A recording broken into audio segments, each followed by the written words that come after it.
Hello again. Did you know your PasswordLab app has client software for Windows, Mac, and Linux desktops?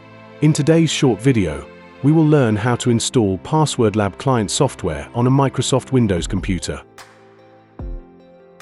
First, let's open the PasswordLab web app in the Chrome browser. Make sure you are opening the web app in Chrome browser.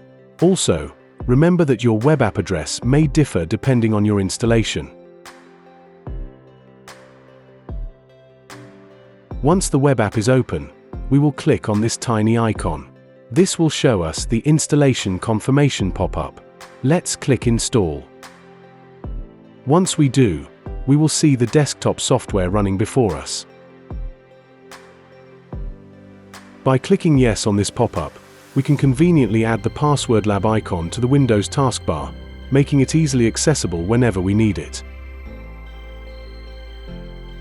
If we go to the desktop, we can also see the PasswordLab software icon.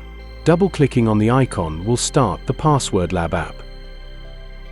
Now, we have one more way of accessing our credentials, and we no longer need to remember our PasswordLab address. I hope you enjoyed our installation walkthrough. You can check out our docs for more detailed instructions. See you in the next video.